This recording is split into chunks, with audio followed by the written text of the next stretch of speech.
छोटा सा एक वीडियो होगा जिसमें हम हमारे chapter number 1 writing and city life की हर एक इंपॉर्टेंट डिटेल को टच कर लेंगे। तो बिना टाइम वेस्ट के सीधे स्टार्ट करते हैं और देखते हैं एक बहुत इंपॉर्टेंट पैराग्राफ।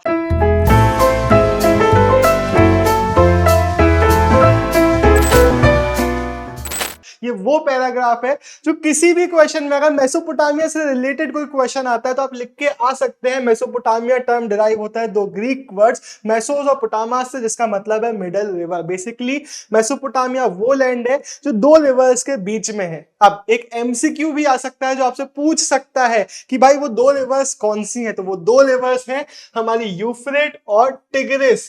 ये एमसीक्यू में आ सकता है। एक दूसरा एमसीक्यू पूछ सकता है कि भाई मॉडर्न डे में कौन से रीजन की हम बात कर रहे हैं। तो इराक का जो रीजन है वो है हमारा मेसोपोटामिया का रीजन, जिसके इस पूरे चैप्टर में हम बात कर रहे होंगे। तो एक बहुत यूनिवर्सल आपका इंट्रोडक्शन हो गया। इसके बाद ये जो पॉइंट है ना, ये भी यूनिवर्सल टाइप से आप अगेन इसका एक फ्लो चार्ट है जो कई क्वेश्चंस में बना पाओगे कि मेसोपोटामिया किन चीजों के लिए जाना जाता। तो ऐसे फ्लो चार्ट बना देना और लिख देना कि writing, city life, trade, literature, mathematics, astronomy, इन सब चीजों के लिए जो हमारा रीजन है काफी ज्यादा वेल नोन है, काफी ज्यादा इंपॉर्टेंट चीजें हैं हमारे मेसोपोटामिया की। इसके बाद अब ये जो पैराग्राफ देखने को मिल रहा है ना, इससे ज्यादा क्वेश्चन आने की तो चांसेस नहीं है, कुछ एमसीक्यू जरूर बन सकते हैं। हमारा जो लैंड था, स्पेशली हमारे सदर्न रीजन, उसके लिए टर्म्स हमें देखने को मिलते हैं सुमेर और अक्कड़।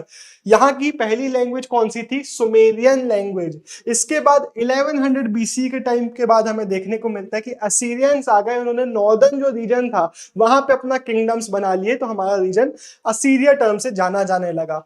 फिर हमें देखने को मिलता है 2000 बीसी के बाद बेबीलोन जो सिटी थी वो बहुत ज्यादा इंपॉर्टेंस गेन करने लगी, एंड हेंस हमारा बेबीलोनिया रीजन भी काफी ज्यादा इंपॉर्टेंट हो गया। एक और चीज आप याद रखेंगे, सिर्फ एक लैंग्वेज नहीं थी हमारे रीजन में, over the course of time हमें मल्टीपल लैंग्वेजेस देखने को मिल जाती है, जिसमें सबसे इंपॉर्टेंट है हमारी सुमेरियन, अक्कड़ियन आ जाती है, फिर और हमारी अरेमेइक लैंग्वेज। अरेमेइक के बारे में ये भी आप लिख के आ सकते हैं कि एक ऐसी लैंग्वेज है जो इवन आज की डेट में कुछ जगहों पे बोली जाती है।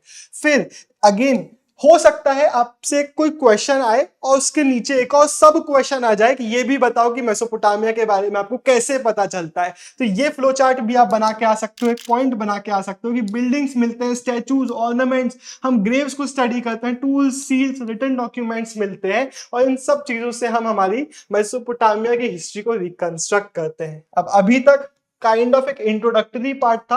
ये वो क्वेश्चन है जो सबसे पहला बहुत इंपॉर्टेंट क्वेश्चन हमारे चैप्टर का आएगा। आपसे वो पूछेगा कि मेसोपोटामिया की ज्योग्राफी को एक्सप्लेन करो, इसके ज्योग्राफिकल फीचर्स को बताओ। ये थोड़ा सा डिफिकल्ट क्वेश्चन है, लेकिन बहुत अच्छे से सुनो। सबसे पहला पॉइंट बना के आएंगे, इसकी आप हेडिंग भी दे सकते हैं प्लेन्स, और लिख के आएंगे कि नॉर्थ ईस्टर्न रीजन में हमें लश प्लेन्स, मतलब हरे भरे प्लेन्स देखने को, लहराते हुए प्लेन्स देखने को मिलते हैं, जो ग्रेजुअली माउंटेनियस रीजन में कन्वर्ट होते हैं। अभी हम नीचे इसमें मैप में भी जाके देख लेंगे कि पहले प्लेन से फिर ऊपर साइड हमें माउंटेनियस रीजन्स देखने को मिल जाते हैं। माउंटेनियस रीजन्स में हमें ट्री कवर्ड एरिया देखने को मिलते हैं, वहां से बहुत सारी स्ट्रीम्स है, वाटर स्ट्रीम्स है जो फ्लो डाउन कर रही है, वहां पे वाइल्ड फ्लावर्स उग रहे हैं, एंड वहां पे काफी सारी रेनफॉल भी हो रही है। तो पहला पॉइंट इजी है, याद कर लिया। इसके बाद एक चीज आप याद रखेंगे कि कल्टीवेशन जो था, एग्रीकल्चर जो था, यहाँ पे 6000 बीसी से ही स्टार्ट हो गया था, लेकिन बाद में सिटी लाइफ इमर्ज हुई, जिसके कारण ये जो रीजन था काफी ज्यादा इंपॉर्टेंस गेन करता है। फिर दूसरा पॉइंट हमें देखने को मिल रहा है, नॉर्थ साइड में, स्पेशली नॉर्थ वेस्टर्न जो साइड है, ये हमारा मेसोपोटामिया है, उसके नॉर्थ वेस्टर्न साइड में अगर आप जाएंगे, हाँ, नॉर्थ वेस्टर्न साइड में अगर आप जाएंगे तो हमें देखने को मिलता है वहां का जो रीजन है उसके लिए टर्म है स्टेप। अब स्टेप के बारे में क्या पता होना चाहिए? स्टेप नॉर्थ साइड में हमारे मेसोपोटामिया के, उसके अलावा ये वो जगह है जहां पे पेस्टोरलिज्म बहुत ज्यादा चल रहा है, लोग एनिमल हर्डिंग कर रहे हैं। ये वो जगह है जहां के एनिमल हर्डर्स मीट और मिल्क और वुल वगैरह प्रोड्यूस कर रहे हैं एनिमल के थ्रू। इसके बाद आप लिखेंगे ईस्टर्न ट्रिब्यूटरीज ऑफ टिग्रिस के बारे में। मैप में इस चीज को भी हम देखेंगे कि जो टिग्रिस की ट्रिब्यूटरीज है उसके थ्रू इराक का जो माउंटेनियस रीजन है उसको एक्सेस किया जा सकता था। जो टिग्रिस की जो ट्रिब्यूटरीज थी बहुत इंपॉर्टेंट मीन्स ऑफ कम्युनिकेशन की तरह यहाँ पे काम कर रही थी। साउथ रीजन की अगर अपन बात करें, जैसे कि मैंने बताया, ये है हमारा पूरा मेसोपोटामियन रीजन, इसके ऊपर हमें स्टेप देखने को मिल जाता है, नीचे हमें डेजर्ट देखने को मिल जाता है। थोड़ा सा उटपटांग बन गया, लेकिन नीचे वाले मैप में और अच्छे से देखेंगे। तो डेजर्ट रीजन जो था, इसके बारे में क्या लिख के आओगे? हेडिंग बना दी डेजर्ट, लिख देना फिर कि साउथ साइड में, लिख देना फिर ये वो जगह है जहां पे पहली सिटीज और राइटिंग अपीयर हुई थी। इसके बारे में एक्सप्लेनेशन भी लिखना कि भाई डेजर्ट रीजन है, यहाँ पे बहुत ज्यादा रेनफॉल नहीं होती थी, लेकिन फिर भी यहाँ पे एग्रीकल्चर वगैरह हो पा रहा था, क्योंकि यूफ्रेट्स और टिग्रस जो रिवर्स थी वो अपने साथ फाइन सिल्ट लेके आती थी, मतलब मिनरल रिच मिट्टी लेके आती थी। एंड इस जगह पर जब ऊपर से फ्लड आ गया, फिर बहुत सारा पानी नीचे आया, उनके साथ मिट्टी वगैरह नीचे आ गई, जो नीचे वाले एरियाज में सेटल हो गई, जिसके कारण नीचे वाला रीजन बहुत ज्यादा फर्टाइल हो जाता था। एंड हेंस इस जगह पर एग्रीकल्चर वगैरह हो पा रहा था, एंड हेंस इस जगह पर लोग रह रहे थे। हमें देखने को मिलता है कि वाटर कैनाल्स के थ्रू इरिगेशन हो रहा था, पानी में ही फिश मिल जा रही थी, एंड यहाँ पे डेट पाम्स जो उग रहे थे उससे फ्रूट मिल जा रहा था। तो ये हम देख लेते हैं। हमारा ये जो मारी हमारे एकदम नॉर्थ वेस्टर्न फ्रंटायर्स में, ये हमें पूरा हमारा मेसोपोटामिया देखने को मिल जाता है। ऊपर साइड स्टेप है, नीचे साइड डेजर्ट रीजन हमें देखने को मिल रहा है। एक पॉइंट जो तुमको पता होना चाहिए कि अर्बनाइजेशन की इंपॉर्टेंस क्या थी। भाई एग्रीकल्चर तो पूरे दुनिया में कई जगहों पे चल रहा था, इधर पे भी 6000 बीसी 7000 बीसी में चल रहा था, लेकिन जब अर्बनाइजेशन होता है तब ये रीजन काफी ज्यादा बदल जाता है। बेसिकली आप इसकी हेडिंग, इस पॉइंट को अगर लिखने को आता तो आप हेडिंग बना के आ सकते हैं, डिवीजन ऑफ लेबर। जैसे कि मॉडर्न सोसाइटी में मैं खुद से सस्टेन नहीं कर सकता, मुझसे तो खाना बनाते नहीं आता है, बनाना तो दूर की बात, अगर उगाने को कोई बोल देगा तो मैं नहीं उगा पाऊंगा, मैं फोन नहीं डेवलप कर सकता, मैं इंटरनेट नहीं बना सकता, लेकिन डिवीजन ऑफ लेबर है। वैसा ही यहाँ पे हमें देखने को मिलता है कि एक बंदा था जो एग्रीकल्चर कर रहा था, दूसरा बंदा था जो मेटल वगैरह लेके आया था दूसरे रीजन से, तीसरा बंदा था जो ट्रेडिंग कर रहा था, चौथा बंदा था जो टूल्स बना रहा था। एंड हेंस हमें सोसाइटी में डिवीजन ऑफ लेबर देखने को मिल जाता है।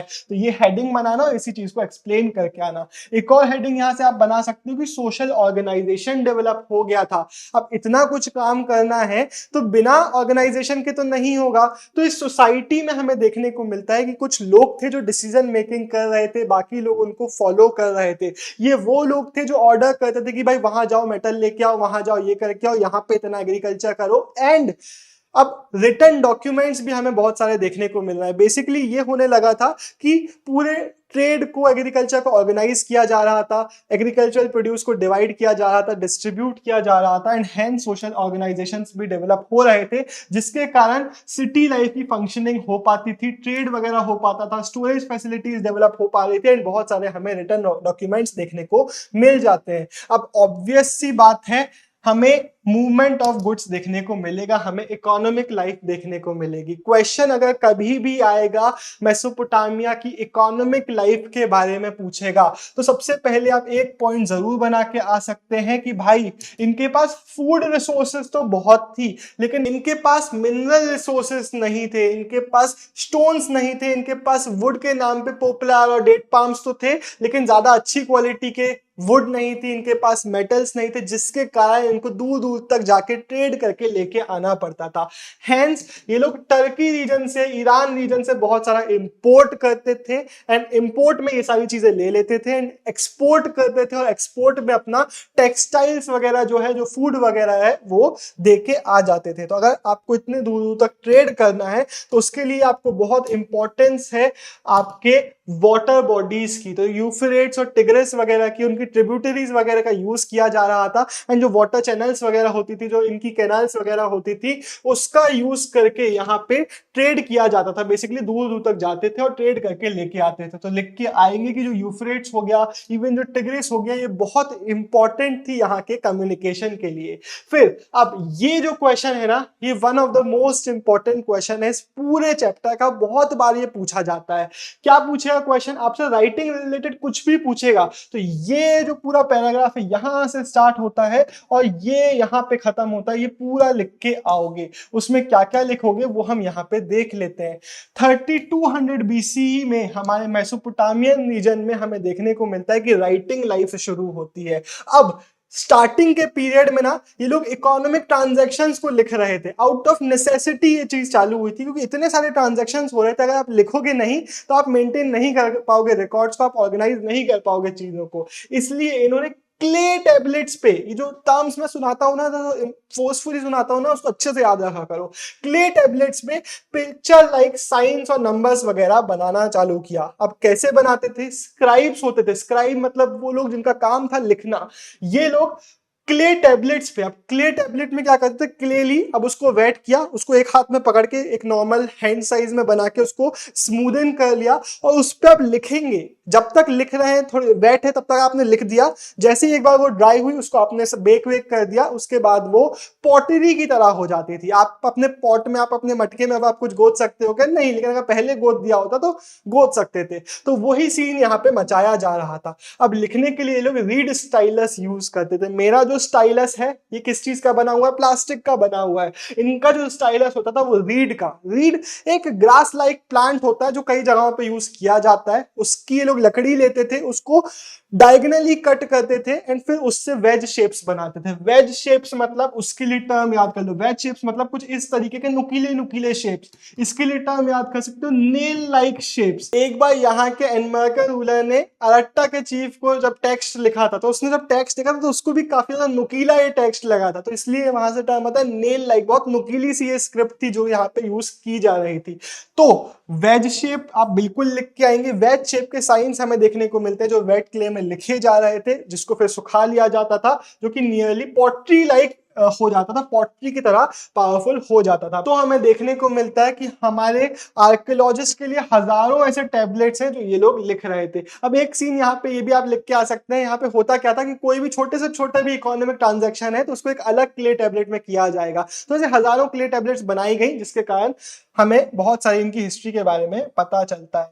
2600 बीसी के अराउंड जो हमारी यहाँ की स्क्रिप्ट थी, इट टर्न्स क्यूनिफॉर्म स्क्रिप्ट यहाँ पे डेवलप हो गई। क्यूनिफॉर्म का मतलब भी आपसे पूछा जा सकता है। क्यूनियस मतलब वेज और फॉर्मा मतलब शेप। बेसिकली वेज शेप्ड जो स्क्रिप्ट थी उसका नाम था क्यूनिफॉर्म। एमसीक्यू में भी आ सकता है। और यहाँ की जो इनिशियल हमारी लैंग्वेज थी वो थी हमारी सुमेरियन। इसके बाद एक लास्ट चीज जो यहाँ पे आप एक्सप्लेन करोगे वो ये है कि क्यों यूज किया जा रहा था इतनी राइटिंग का। तो पहले हमने देखा out of necessity, out of need इन्होंने स्टार्ट किया। फिर ये लोग रिकॉर्ड कीपिंग के लिए, डिक्शनरीज बनाने के लिए, लीगल ट्रांसफर्स करने के लिए कि भाई मेरा लैंड है मैं तुमको दे रहा हूं तो उसकी मैं तुम्हें रिसीट दूंगा, और वो रिसीट इस क्ले टैबलेट में लिखी जाएगी। किंग के डीड्स, किंग के किस्से कहानी सुनाने के लिए भी यूज किया जा रहा था। एंड अगर कोई लॉज वगैरह किंग चेंज कर रहा है तो उसको इसमें लिख दिया जाता था, या फिर बेसिकली इंफॉर्मेशन स्टोर करने के लिए, मैसेजेस वगैरह देने के लिए भी इसको लिखा जा रहा था। बस फाइनली इसकी हम पिक्चर देख लेते हैं, इसके बाद ये हमारा टॉपिक ऑलमोस्ट खत्म। हमें इस तरीके के बहुत सारे साइंस इनिशियली देखने को मिल जाते हैं। अब यहां से आपको एक चीज याद रखना है, वो ये है कि हमें यूनिफॉर्म में सिलेबल्स का रिप्रेजेंटेशन देखने को मिलता है अलग अलग शेप्स के थ्रू। सिलेबल मतलब कि वाटर 2 सिलेबल्स, गधा 2 सिलेबल्स, कैट 1 सिलेबल। तो ऐसे सिलेबल्स के साउंड को रिप्रेजेंट किया जा रहा है इंस्टेड ऑफ कॉन्सोनेंट्स और वॉवेल्स के साउंड्स को रिप्रेजेंट करने के लिए। तो इसके कारण दिक्कत ये होती है कि हजारों साइंस बन जाते हैं। तो ये चीज आप याद रखेंगे कि यहाँ पे किसी सिंगल कॉन्सोनेंट या फिर वॉवेल को रिप्रेजेंट नहीं किया जा रहा है, बल्कि सिलेबल्स को रिप्रेजेंट किया जा रहा है अलग अलग साउंड्स के थ्रू। फॉर एग्जाम्पल अगर ये सिंबल बना हुआ है तो ये माँ को रिप्रेजेंट कर रहा है, ये अगर बना हुआ है तो कुल को, ये आई को, ये से को। तो ये हमें देखने को यहाँ पे मिल जाता है, जिसके कारण हमें हजारों टैबलेट्स देखने, हंड्रेड्स ऑफ टैबलेट्स देखने को मिल जाते हैं। वैसे हजारों मिले हुए हैं। एंड ये जो राइटिंग का प्रोसेस था ये एक स्किल्ड क्राफ्ट था। हर एक इंसान नहीं लिख सकता था। जो स्क्राइब होता था उसको बहुत फटाफट लिखना होता था और बहुत अच्छे से लिखना होता था। इसके लिए हमें देखने को मिलता है कि भाई जब राजा वगैरह अगर सीख पाते थे पढ़ना या फिर लिखना तो उसको मेंशन भी करवाते थे कि भाई हमसे भी पढ़ते आता है। तो लिटरेसी का अगर क्वेश्चन आता है तो आप लिख के आएंगे कि ज्यादा लोग नहीं पढ़ और लिख पाते होंगे, क्योंकि एक बहुत मुश्किल काम था। अगर राजा लिखता था तो उसको मेंशन भी कराता था। अर्बनाइजेशन की अब अपन बात कर लेते हैं कि सदर्न मेसोपोटामिया में अर्बनाइजेशन कैसे हुआ। अगर तुमको वीडियो अच्छी लग रही है तो कमेंट करो इस वीडियो में कि हाँ भैया अच्छी लग रही है। ये नहीं चाहिए मुझे कि भैया सेकंड चैप्टर भी बना दो, 10th चैप्टर भी बना दो नोट्स में। पिछली बार मैंने सोचा कि भाई अच्छी वीडियो बनाई, देखता हूँ कैसी लग रही है। बच्चों को एक कमेंट नहीं भाई, यही कमेंट आ रहे कि भैया ये भी कर दो। नहीं करूंगा भाई, वीडियो अच्छी लग रही है ये लिखो कमेंट में। अब तुम ठीक है पिटोगे तुम लोग मुझसे वरना चलो भाई अब हम देखते हैं कि हमारे सदर्न मेसोपोटामिया में सिटीज कैसे डेवलप हो। तो इसका एक फ्लो चार्ट बना के आ जाना कि 3 टाइप्स के सिटीज देखने को मिलते हैं। वो सिटीज जो टेम्पल्स के अराउंड स्टेब्लिश हुए, वो सिटीज, वो सेंटर्स जहां से बहुत सारा ट्रेड हो रहा था, एंड वो सिटीज जो इंपीरियल सिटीज थे, जहां से एडमिनिस्ट्रिंग पूरी की जाती होगी, जहां से रूलिंग की जाती होगी, उसके अराउंड जो सिटीज डेवलप हो गए। तो हम इस टॉपिक में टेंपल्स के अराउंड वाली देखेंगे, फिर नेक्स्ट पेज में ट्रेड सेंटर्स की हम बात कर रहे होंगे। सबसे पहले हमें देखने को मिलता है जो इनिशियल टेंपल्स बने, वो छोटे छोटे श्राइन्स बना दिए गए थे अनबेक्ड ब्रिक्स के, जिसमें हमें देखने को मिलता है जिनको अबोर्ड ऑफ गॉड्स, ये टर्म याद रख लो, ABODE, अबोर्ड ऑफ गॉड्स की तरह इनको देखा जाता था। एग्जांपल लिख के आना, मून गॉड ऑफ ओल्क के लिए शायद हमें देखने को मिल जाता है इनाना, जो कि goddess of love and worth, ये MCQ में भी आ सकता है, इनके लिए हमें देखने को मिल जाता है। लेकिन धीरे धीरे जो छोटे छोटे श्राइन्स थे वो बड़े बड़े टेंपल्स बनने लग गए। हमें देखने को मिलता है कैसे कोर्टयार्ड बना दिए जाते थे, ओपन कोर्टयार्ड होते थे जिनके आजू बाजू बहुत सारे रूम्स वगैरह बनाए जा रहे थे। तो धीरे धीरे हमें टेंपल्स की ग्रोथ देखने को मिलती है। वैसे टेंपल्स और बिल्डिंग्स में ना होम्स में ज्यादा डिफरेंस नहीं था, लेकिन एक की फीचर जो हमें देखने को मिलता है, जो टेंपल्स की आउटर वॉल्स होती थी वो इस तरीके से इन एंड आउट रन करती थी, और एक ऐसा फीचर था, अमीबा टाइप का बना दिया, एक ऐसा फीचर था जो सिर्फ हमें टेंपल्स में देखने को मिलता है। घरों की वॉल्स इन एंड आउट नहीं हुआ करती थी। तो लिख के आना कि टेंपल्स की जो वॉल्स थी वो इन एंड आउट मूव कर रही होती थी। फिर लिख के आना कि टेंपल्स में लोग खाना वगैरह चढ़ा रहे होते थे, ग्रेन्स, कर्ड, फिश हमें टेंपल्स में देखने को मिलते हैं। हमें एक टेंपल देखने को मिला जिसके फ्लोर में बहुत सारे फिश बोन्स थे।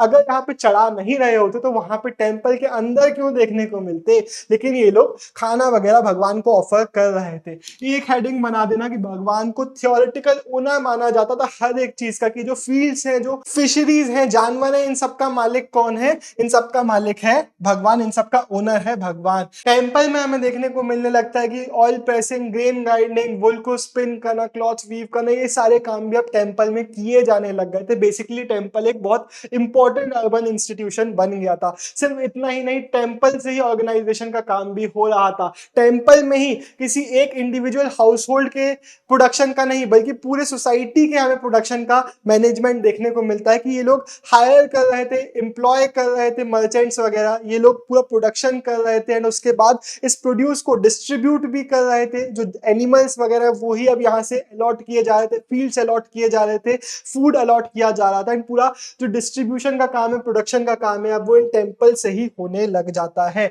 हमें देखने को मिलता है कि अब ये टेंपल सोसाइटी में बहुत ज्यादा इंपॉर्टेंस गेन कर चुके थे। इसके बाद एक क्वेश्चन आपसे पूछ सकता है कि प्रॉब्लम्स के बारे में बताओ सोसाइटी की। तो हमें आर्कियोलॉजिकल रिकॉर्ड्स देखने को मिलते हैं कि मेसोपोटामियन जो सिटीज थी ना, कई बार ऐसा होता था कि यहाँ पे फिर यहाँ पे शिफ्ट हो गई, फिर शिफ्ट हो गई। ये क्यों होता था कि यूफ्रेट्स की मान लो एक ट्रिब्यूटरी आ रही है, वो जो ड्राई अप हो गई, अब या तो ड्राई अप हो गई तो जहां पे सिटी बसी हुई थी अब उसका पूरा रिवर खत्म हो गया, तो वो क्या करेगी, वो चेंज हो जाएगी। हो सकता है ड्राई अप नहीं हुई है, उसकी बस डायरेक्शन चेंज हुई है, तो यहां से चेंज हो गई, तो सिटी भी वो लोग चेंज करके लेके यहाँ पे आ जाते थे। लेकिन ये तो नेचुरल प्रॉब्लम हो गई। मैन मेड प्रॉब्लम्स भी लिख के आओगे, एक हेडिंग बना देना नेचुरल प्रॉब्लम, ये लिख देना, फिर लिखना मैन मेड प्रॉब्लम। फिर क्या लिखना, कई बार क्या होता था, अपस्ट्रीम में रहने वाले जो लोग थे, इनने पूरा पानी यूज कर लिया तो नीचे वालों को पानी ही नहीं मिल रहा है, या फिर इन्होंने पूरा पानी नहीं निकाला लेकिन इन्होंने यहाँ की सिल्ट को साफ नहीं किया, मिट्टी विट्टी साफ नहीं करी, तो पानी नीचे फ्लो नहीं हो पाया, तो डाउनस्ट्रीम के लोगों को पानी नहीं मिल रहा है। तो ये कुछ मैन मेड प्रॉब्लम्स थी जो सोसाइटी में हो रही थी। सोसाइटी में वॉरफेयर भी बहुत ज्यादा कॉमन था,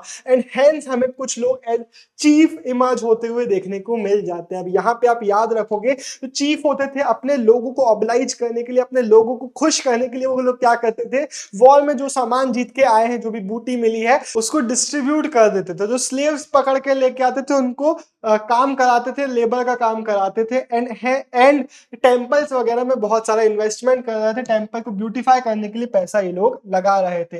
धीरे से हमें देखने को मिलता है कुछ किंग्स जो थे वो अब बहुत इंपॉर्टेंट काम भी करवाने लग गए। फॉर एग्जाम्पल टेंपल को पैसा दे रहे हैं, बड़े बड़े टेंपल बनवा रहे हैं, टेंपल का ही जो डिस्ट्रीब्यूशन वगैरह है उसमें हेल्प कर रहे हैं, रिकॉर्ड मेंटेनेंस में हेल्प कर रहे हैं। हेंस किंग्स वगैरह भी अब सोसाइटी में धीरे धीरे एक हाई स्टेटस और एक हाई अथॉरिटी को ओन करने लग गए थे। वॉर कैप्टिव्स मतलब जिनको पकड़ के लेके आए हैं, इन लोग से तो काम कराया ही जाता था, लेकिन जो लोकल पॉपुलेशन थी इनको भी काम में लगाया जाता था। इसके बदले में इनको क्या मिलता था, इनको रेशन वगैरह मिल जाता था कि भाई तुम काम करो, उसके बदले में तुमको खाना मिलेगा। एक एग्जांपल आप लिख के आएंगे कि हमें देखने को मिलता है कि हंड्रेड्स ऑफ लोगों को यहाँ पे क्ले कोन्स बनवाने के लिए एम्प्लॉय किया गया था, जो कि एक टेम्पल ब्यूटिफिकेशन में टेम्पल के एक वॉल को मोजाइक की तरह बनाने के लिए हेल्प कर रहा था। तो एक एग्जांपल है कि ऐसे कई लोगों को काम पे लगाया जाता था। अब सिटी लाइफ ऑफ ओर क्या है, हमारे मेसोपोटामिया का एक बहुत इंपॉर्टेंट अर्बन सेंटर है, जिसके बारे में हम कुछ डिटेल्स यहाँ पे देखेंगे। सबसे पहले मेसोपोटामिया की जो सोसाइटी थी,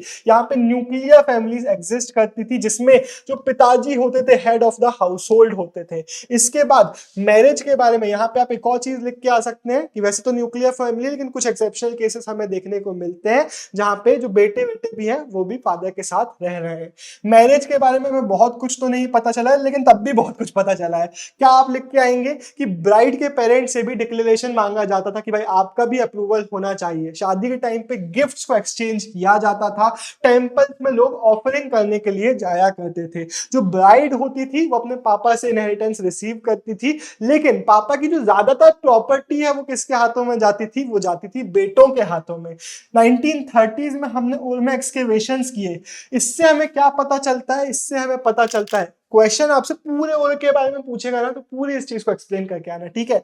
और से हमें पता चलता है कि यहाँ पे नैरो वाइंडिंग स्ट्रीट्स हैं, मतलब पतली पतली ऐसी ऐसी स्ट्रीट्स हमें देखने को मिल जाती हैं, जिससे हमें समझ में आता है कि हर एक हाउस होल्ड तक व्हील्ड कार्ट्स वगैरह नहीं पहुंचा करती होंगी। तो हो सकता है किसी घर तक कुछ सामान पहुंचाना है तो गधों गधों पे रख के लेके जाया जाता हो, क्योंकि आपकी जो स्ट्रीट्स है वो तो बहुत पतली पतली है। इसके अलावा एक इंपॉर्टेंट पॉइंट है कि यहाँ पे टाउन प्लानिंग नहीं थी, यहाँ पे स्ट्रीट ड्रेन्स नहीं थी। ड्रेन्स मतलब वो ड्रेनेज सिस्टम जिसमें वेस्ट वाटर वगैरह फ्लो होगा। तो स्ट्रीट ड्रेन्स और टाउन प्लानिंग यहाँ पे नहीं थी। तो ड्रेनेज सिस्टम किस टाइप का था, यहाँ पे क्ले पाइप्स वगैरह यूज किए जा रहे थे। मान लेते हैं घर का कोर्टयार्ड है, तो रेनफॉल के टाइम पे क्ले पाइप से जो वाटर वगैरह होता था वो कोर्टयार्ड में ही बने संप में डाला जाता था। मतलब स्ट्रीट्स में नहीं डाला जा रहा है, बल्कि कोर्टयार्ड के अंदर संप्स में डाला जा रहा है। ऐसा क्यों किया जाता था, स्ट्रीट्स पेव्ड नहीं होते थे, मतलब वहां पे पत्थर वत्थर नहीं बनाए गए हैं, टाइल्स वगैरह नहीं लगाए गए हैं। हेंस अगर पानी स्ट्रीट्स में जाएगा, आपका पूरा स्ट्रीट्स में फ्लो होगा, तो वहां पे कीचड़ कीचड़ हो जाएगा। तो इस चीज को प्रिवेंट करने के लिए जो पानी था वो कोर्टयार्ड के विद इन डाला जाता था। लेकिन इसका मतलब ये नहीं है कि स्ट्रीट की सफाई का पूरा ध्यान रखा जा रहा हो। स्ट्रीट में ही जो घर का कचरा वचड़ा होता था उसको स्ट्रीट में ही डाल दिया जाता था। अब स्ट्रीट से कचरा आपके घर में ना आए, मान लेते हैं घर का आपका दरवाजा, तो यहाँ पे से रेज थ्रेशोल्ड बनाए जाते थे जिनको थोड़ा सा रेज किया जाता ताकि धूल मिट्टी अंदर ना आए। एक पॉइंट जो जरूर लिख के आएंगे, अगर आर्किटेक्चर के बारे में पूछता है ना यहाँ के हाउस होल्ड के, तो ये पूरा पैराग्राफ आप एक्सप्लेन कर रहे होगे। एक पॉइंट जो जरूर लिख के आएंगे वो ये है कि यहाँ पे प्राइवेसी का ध्यान रखा जाता था। विंडोज से नहीं बल्कि डोरवेज से जो लाइट है वो एंटर करती थी। इट शोज कि भाई यहाँ पे प्राइवेसी का ध्यान रखा जा रहा है कि हर एक ग्राउंड लेवल पे खिड़कियां नहीं बना दी है। भाई किसी को कुछ करना है, इंपॉर्टेंट काम अंदर, तो ऐसा नहीं है कि कोर्टयार्ड से ही सब कुछ दिख रहा है। काम कुछ भी हो सकता है, मान लेते हैं अंदर कोई घर के अंदर कमरे के अंदर पुशअप्स मार रहा है, तो ऐसा नहीं कि कोई बाहर से देख ले, वो अपनी प्राइवेसी में अक्सर मार सकता था। इसके बाद हमें देखने को मिलते हैं कुछ सुपरस्टिशन जो हमें ओमेन टैबलेट्स के थ्रू पता चलते हैं। अब सुपरस्टिशन का क्वेश्चन आ जाता है, आपको पता होना चाहिए। पहली चीज, आपका जो घर का थ्रेशोल्ड है, जो घर के दरवाजे पे जो बनाया जा रहा था, वो अगर ऊपर उठा हुआ है, जितना ऊपर उठा हुआ है उसको माना जाता था कि रेज थ्रेशोल्ड जो है वो वेल्थ लेके आता है। इसके अलावा अगर एक फ्रंट डोर है जो किसी दूसरे दरवाजे, किसी दूसरे घर की तरफ नहीं खुल रहा है, तो उसको भी अच्छा माना जाता था। इसके बाद अगर आपका मेन डोर है वो बाहर की तरफ खुल रहा है, तो माना जाता था कि आपकी जो बीवी आएगी वो बहुत खतरनाक आएगी, आपको एक स्ट्रेसफुल टाइम देके जाएगी। तो ये कुछ चीजें थी। इसके अलावा हमें टाउन सेमेट्री, जहां पे लोगों को गड़ाया जाता था, वो देखने को मिल जाती है हमारी ओर में, जहां पे हमें रॉयल्टी, एलिट्स के और कॉमनर्स के ग्रेव्स देखने को मिल जाते हैं। लेकिन कुछ लोगों के ग्रेव्स हमें हाउसेस के नीचे ही देखने को मिल जाता है, which is a very weird thing to think about. अब हम बात कर लेते हैं मारी के बारे में। मारी कहाँ लोकेटेड है? यूफ्रेट्स के अपस्ट्रीम में लोकेटेड है, जो कि रॉयल कैपिटल की तरह फ्लरिश कर गया था। तो इसके बारे में अगर क्वेश्चन आएगा तो क्या क्या लिखना पड़ेगा, ये पूरा पैराग्राफ आपको एक्सप्लेन करना पड़ेगा। यहाँ पे एग्रीकल्चर भी हो रहा था, एनिमल रेयरिंग भी हो रही थी। यहाँ पे जो ज्यादातर लैंड था वो जानवर वगैरह को घास चराने के लिए एज पेस्चर लैंड ही यूज किया जा रहा था। जो हर्डर्स वगैरह थे वो अपने यंग एनिमल्स, चीज, लेदर, मीट वगैरह को हमारे एग्रीकल्चर्स के साथ ट्रेड किया करते थे। इसके बाद आप लिख के आएंगे कि बहुत सारे ऐसे लोग थे जो बाहर बाहर रीजन से इन जगहों पे आके सेटल हो जाते थे। तो क्या लिख के आओगे? नोमैडिक ग्रुप्स थे, वेस्टर्न डेजर्ट से आते थे, यहाँ पे आके यहाँ पे एज हर्डर्स आते थे, या फिर कभी एज लेबर्स आते थे, या फिर एज सोल्जर्स आते थे, और फिर कई बार यहीं पे आके बस जाते थे। फॉर एग्जाम्पल, इंपॉर्टेंट एग्जाम्पल आप याद रखेंगे, अक्कड़ सुमेरियंस, एमोराइट्स, असीरियंस, अरेमियंस, ये सारे वो लोग थे जो यहाँ आके बसे थे, पहले से यहाँ नहीं रहते थे। यहाँ के जो रूलर्स थे, माली के जो किंग्स, वो एमोराइट्स से जो खुद ही बाहर से आए थे। लेकिन अब हमें क्या देखने को मिलता है, यूनिटी इन डाइवर्सिटी, यहाँ पे कल्चर्स को रिस्पेक्ट किया जा रहा था। फॉर एग्जाम्पल, ये एमोराइट्स के कपड़े यहाँ के रहने वाले लोगों से अलग थे, इनके कल्चर्स अलग थे, लेकिन सबको यहाँ पे रिस्पेक्ट कर रहे थे। फॉर एग्जाम्पल लिख के आना कि एमोराइट्स ने यहाँ पे दगान के लिए टेम्पल बनाया। अब दगान हमारा जो स्टेप था वहां के गॉड है, लेकिन उनके लिए भी यहाँ पे टेम्पल बनवाया गया, विच शोज कि यहाँ पे डाइवर्सिटी थी जिसको एक्सेप्ट किया जा रहा था, जिसके कारण ये लोग काफी ज्यादा प्रॉस्परस भी हो रहे थे। अब माली के बारे में एक पॉइंट जरूर याद रखना, ये ट्रेडिंग सेंटर की तरह इमर्ज हो गया था। बहुत सारी चीजें, वुड, कॉपर, वाइन, ऑयल, ये सब चीजों को ट्रेड किया जा रहा था अलोंग द हमारी यूफ्रेट्स नदियां।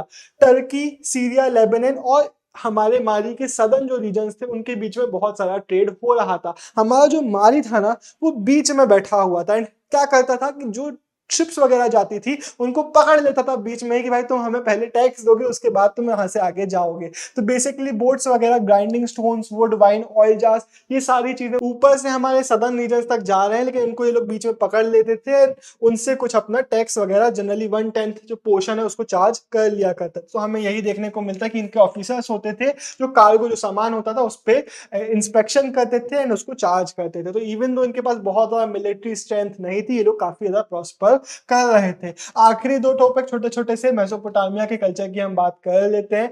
मेसोपोटामिया में सिटी लाइफ को बहुत ज्यादा वैल्यू किया जाता था। हमें इवन पोएट्री में देखने को मिल जाता है कि कई बार सिटी लाइफ को याद किया जा रहा है। इसका क्वेश्चन आता है, दो रूलर हैं जिनका नाम आप बिल्कुल नहीं भूलेंगे, एक एनमरकर, दूसरे हैं हमारे गिलगामेश भाई। गिलगामेश का क्वेश्चन आएगा तो वो आपसे पूछेगा कि बताओ गिलगामेश एपिक के बारे में आपको क्या क्या पता है। 12 टैबलेट्स में इस पूरे एपिक को लिखा गया था। इसमें क्या लिखा गया है आप एक्सप्लेन करेंगे कि गिलगामेश एक बहुत पावरफुल उरुक का रूलर था जिसने फार एंड वाइड अपने कंट्रोल को एस्टेब्लिश किया, लेकिन जब इनके दोस्त की डेथ हो जाती है तो ये बहुत ज्यादा सैड हो जाते हैं, ग्रीफ स्ट्रक हो जाते हैं। फिर ये सेट आउट करते हैं इमॉर्टेलिटी के सीक्रेट को फाइंड करने के लिए, बहुत मेहनत करते हैं, इनको नहीं मिलता है। कई नदी नाले पार करते हैं, नाले नहीं नदियां पार करते हैं, कई सीज को पार करते हैं, लेकिन फाइनली जब ये फेल हो जाते हैं तो वापस आते हैं अपने सिटी में एंड अपने सिटी की वॉल्स को देखते हुए खुद को कंसोल करते हैं। चाहता तो कोई दूसरा कोई रूलर होता तो वो लिख देता कि भाई मैं तो चलो सीक्रेट फाइंड नहीं कर पाया, लेकिन मेरे बच्चे आगे जिएंगे। ये क्या बोलते हैं, इनको अपनी सिटी लाइफ की जो वॉल्स वगैरह है उसके बारे में बोलते हैं कि इसका फाउंडेशन मैंने रखा था, बहुत सारी चीजें हमने बना ली है, तो मैं तो नहीं जीऊंगा, लेकिन जो सिटी लाइफ है ये बहुत प्रॉस्पर करेगी। इनको अपना जो कंसोलेशन है वो मिलता है यहाँ की सिटी वॉल्स में। तो एक यूनिक सी स्टोरी है जो यहाँ पे हमें गिलगामेश एपिक में देखने को मिल जाती है। इसको अच्छे से, जो मैंने जितनी भी चीज सुनाई है, इसको अच्छे से आप डिस्क्राइब करके आएंगे।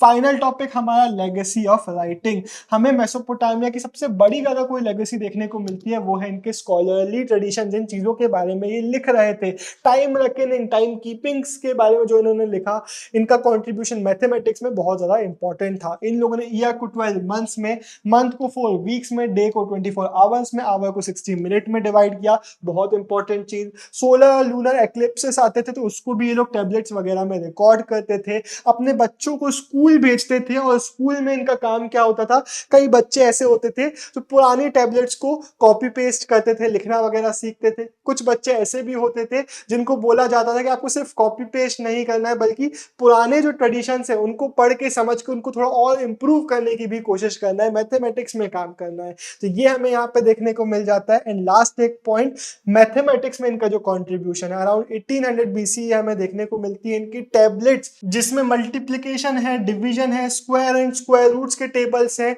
हमारे कंपाउंड इंटरेस्ट के टेबल्स हैं, √2 इज इरेशनल। तो बहुत सारी चीजें हैं जो ये लोग कर रहे थे जो हमें इनके टैबलेट्स के थ्रू पता चलती है। इतना ही था हमारा chapter. Bye bye, signing off. एक आखिरी बात, अगर तुमने हमारा व्हाट्सएप और टेलीग्राम ज्वाइन नहीं किया अभी तक तो क्या कर रहे हो जिंदगी में, सिर्फ गर्लफ्रेंड बॉयफ्रेंड पटाते रहोगे क्या? नहीं भाई, व्हाट्सएप और टेलीग्राम भी हमारा ज्वाइन करो। इसी के साथ हमारी जो वीडियो है वो खत्म हो रही है। Bye bye, signing off. देव टाइम हो गया।